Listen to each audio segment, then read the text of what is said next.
game day. Did you, when you rode for Gay, was that confidence in the instructions as well as to you go forward and this horse will do the job? Yeah, absolutely. And the one thing you took away from it was you knew the horse was hard and fit, and she wanted you to ride it like that. So leave nothing in the tank, be solid, usually take control of the race. This horse today won't be doing that, but a little bit of a sticky barrier for Tim Clark here. But I think that the speed that's going to come from Darmanum horse on Vermeulen will open him up, that he should be able to slot in fourth or fifth. Up to this trip, though, is there an opportunity maybe for White Marlin to be a little bit closer, and he might be starting getting to that position where he can sort of start to press forward and be a little bit more prominent? Yeah, very much so. I wouldn't surprise at all, particularly from the stable. Market's letting you on here late. Gay had no worries whatsoever, and that's typical for Gay, but she was very bullish, and 2 out to 2:45 for White Marlin late. Dwayne Dunn, 2,800 metres start. We see a lot of racing from staying races at Flemington over the 25, but how's the 2,800 metre start differ? It's actually a much better start. You get an extra 200 metres to the first corner, so by the time you've got to the clock tower, about 100 metres from the line the first time, most horses were pretty much found formation or very close to it, whereas the 2,500 is a bit more of a rush to that first corner. So these horses will go a gallop. There'll be a test here. That should string them out and give horses their chance to see whether they stay or not. We've had the one shower so far, Brent Zarafa. The rain has thankfully eased, but there may be more to come. It's good to see the crowd back out in the terraces. Building out in the nicely too, building really enjoying nicely. Melbourne Cup Day out from the shelter. Let's go to Matt Hill for the call of the Macca's run over the 2,800. Light Gambler with Dan Stackhouse aboard also takes up his position into barrier number 3. So the stayers coming forward. T. Waters mills around. Kabosh is about to join them. Papolino also waiting its turn. There's Noonday Gun, who's been racing well, has John Allen again. After a terrific ride on this horse recently at a Valley night meeting. There's Herman Hess coming along. Also T. Waters with Craig Williams. Takes a middle alley. So they're getting organised pretty quickly now as Bell X1 placed at the Cheltenham Jumps Festival over in England and running on Melbourne Cup Day. It's an interesting double. Papolino coming forward and White Marlin, the favourite to take the outside alley here. A field of 15 for the Macca's run at 2,800 metres, and the field is locked away. Set now. Herman Hess marking time. Ready, and away they go. Aurora's Symphony a touch slow. Herman Hess away okay. The Moonlight Gambler Protection Money over on the inside jumped away well with Papolino and Verimley, who likes to be up near the front. Herman Hess is also poking up to almost make a line of 6 in the first 200 metres of the race. White Marlin, Clark's looking to his left, trying to find a position with Noonday Gun, the fellow grey in the race, keeping him wide. So too Papolino. Then came Good Idea. Next, Soulé Nawaj and Border Leicester. Well back T. Waters, Aurora's Symphony, team captain. 2 lengths to Bell X1. So they thunder past the stands, 2,200 to go. And the leader is Verimley by a length to in second place, the favourite, White Marlin, who got across and sits second about a length and a half off the lead. The Moonlight Gambler box seating third from Herman Hess and Noonday Gun, fifth, 3 deep. A length Protection Money, and then Papolino, who's 2 back on that 3-wide train with Kabosh between horses. Over a length away, Good Idea, and then came T. Waters, Border Leicester. Well back team captain. Then Soulé Nawaj, second last on the fence, Bell X1. Aurora's Symphony is last. 1,700 metres to go, and it's Verimley striding out clear and quicken down the back by about 3 lengths to Noonday Gun, who continues on its wide run around the outside. Verimley leading from Noonday Gun, and White Marlin is going to settle third now off the rails in the best place. And then came the Moonlight Gambler. Next in the field is Herman Hess outside of Protection Money at the 1,300 metres. Next is Papolino, Kabosh, and then T. Waters, Border Leicester. Well back is Good Idea, team captain, last year's winner. Then Bell X1, Soulé Nawaj and Aurora's Symphony. 1,200 metres to go. Verimley tries to stop and start it. Led by a length, Noonday Gun. Third is White Marlin outside of the Moonlight Gambler. A length and a half to Herman Hess. And then came 3 wide Papolino. Protection Money next the inside. There's team captain Set Alight. Getting going around the outside, last year's winner. And Aurora's Symphony is going to follow it around the field. Well back in the the field, Caboche T. Waters, Good Idea, Border Leicester, Balex 1 and Soleil Nawaj. 800 metres to go, the field pack. It's Verimley in front of Noonday Gun. White Marlin about to make a line of 3, and Team Captain makes a line of 4. Then came the Moonlight Gambler with 600 metres to go. Next in the field is Papalino, who's staying on from Aurora's Symphony. Well back in the field, Herman Hess. Protection Money's got off the fence, and then Noonday Gun, who drops away from Good Idea. It's White Marlin, 400 metres to go. Clark about to pull the trigger, led by a length and a half. Team Captain for Rimley, then Protection Money, Papalino, Herman Hess and Good Idea. White Marlin, 250 metres to go, kicked 4 lengths in front from Protection Money, Caboche, Papalino, Team Captain, but it's all White Marlin. 100 metres to go. The favourite's going to salute, and the big crowd love it. White Marlin won at 5 lengths. Second, Protection Money from Caboche, and then Papalino. Next in the field, Team Captain Herman Hess for Rimley. Good Idea, Soleil Nawaj, Balex 1, T. Waters, the Moonlight Gambler, Aurora's Symphony, Border Leicester, and last Noonday Gun. Well, it may well be a case that this time in 2023, White Marlin will be running around at 3 o'clock, not 11:20 a.m. A stunning victory in the Macca's run. A perfect 5 for 5 in his career, whether it's been in the Northern Hemisphere or here on Australian soil.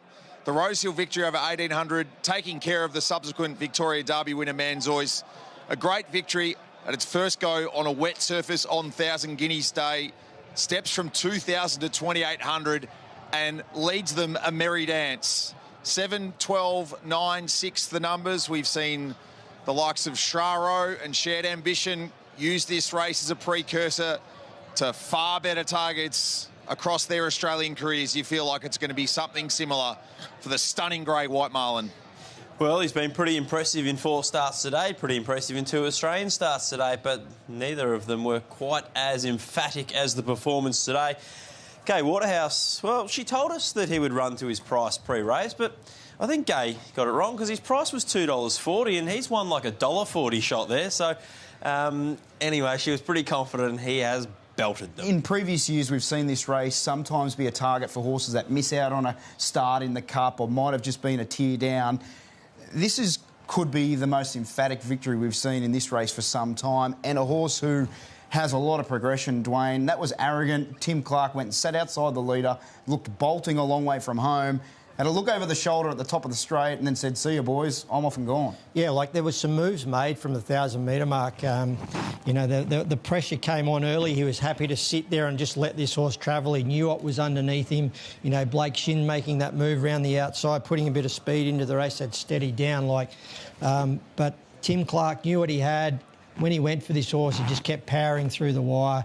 2 miles doesn't look too far beyond this horse. He's a nice progressing. He still has to do a lot more between now and this time next year, but he looks like he's got all the arsenal to do that. And what he's been so impressive is he was able to win over a mile first up off a fast tempo and show acceleration.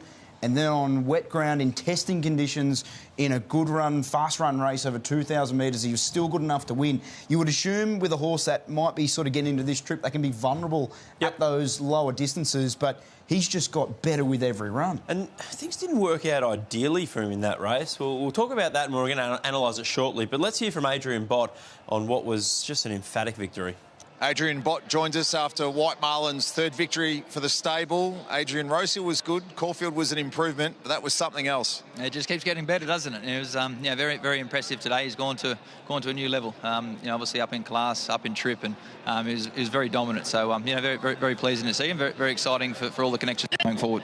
Is that it for his spring now and that initial Australian campaign, and then what do you immediately perhaps try and target in 2023? Look, we did leave the option open potentially for one more run this campaign, whether we could look at the Sandown Cup with him stretching out to the 3,200 metres. I think would be an option the way he ran it out today. Obviously sort of mindful of being his first preparation over here. Obviously the long range plans would be sort of being back here in 12 months time. So we'll probably just sort of see and how that 12-month program might look and whether that run in a couple of weeks fits in or not. But he's obviously shown us enough potential today and, potentially done enough this campaign. We'll just do whatever feels right for him. Exciting times ahead. Congratulations. Thank you very much. So it might not be the end of the preparation yet for White Marlin, and wherever he goes next, he's going to be well found by the punters like he was today. But In the sort of middle to late stages of the race, we saw Blake Shin make a move on last year's winner and team captain, Dwayne. And at that stage of the race, Tim Clark was almost just half-carting behind Noonday Gun, but he wanted to make sure he got into the 3-wide line and protect his patch of turf so he couldn't get covered up. Yeah, this horse travelled quite firmly for him, so he had no other option but to come out of sight of the grey to his inside and just let him be in a bit better rhythm instead of fighting him. But when Blake Shin made that move, I just loved the work of Timmy Clark. He just held on to this horse. He goes, "You're not fooling me," needing to pull the trigger too early, so he balanced up round into the home straight and then he sent him on his way. He showed a tendency the other day at Caulfield to just want to get back towards rail, and he'd done it again today. So I think he's still got a little bit to learn, this horse, and I'd love to see him at Sandown if they decide to take him in that direction. Probably got a bit lost wanting a rail. He was 5 and 6 lengths clear of anything else in the field and probably didn't quite know what he was doing, nothing to chase. So, yeah, you're right, there's a lot of upside with this horse. Yeah, he sort of, when he got up to Keats the other day at Caulfield, he wanted to sort of half lay in behind him and then got the better, sort of straightened him up. But today he was too good and got there a little bit too soon. But, you know, everything didn't go right for this horse. He drew the outside barrier. I would have thought that Tim Clark's A plan would have been trying to be running 4th, 5th, somewhere like that. That didn't present. Johnny Allen made him keep working. He went up outside the lead. He travelled quite firmly. He didn't have it all his own way, but he just put these to the sword. He's a much better horse than his opposition he met. That's the point I wanted to make, and he had to work early, which is fine. That's going to happen. You draw wide, you're going to have to either take your medicine and go forward or back. But he never seemed to fully just drop his head and relax. Then Noonday Gun, as you said, came around and he just got a little keen when that horse went around him. Perhaps he's a horse that might have a little bit more upside just in his racing manners too, that he can switch off even better. But it didn't make a difference in the finish today. But, yeah, there does look to be some real upside with him. Yeah, there certainly is. And I just like the way if they do take him to the 2 mile, it's going to season him for this time next year. And, you know, he's got a lot of strings to his bow because he can come from behind and he can race up on speed. So he's a very versatile horse. Here's Tim Clark, the winning jock. Tim Clark with a little bit of a Knight's Order precursor with White Marlin here in the Macca's Run. Tim, thanks for your time. Talk us through 2 key components in the race. Finding your position going out of the straight the first time and then trying to nullify that move on team captain approaching the home turn. Yeah, he got away quite well today, which he sort of has been a bit sticky at the start, but he got away well and just sort of let the race unfold that first bit to see where everything was going to work out, and just had to make a decision approaching the winning post to press a little bit to getting outside the leader, and he travelled really strongly throughout. Probably a little bit too good, actually. He was just saying he's going to be even better when he gets into a better grade race with more pressure, just to help him to settle that little bit better. But he couldn't have been more impressive. We've had a shower between the first and second races here on Melbourne Cup Day.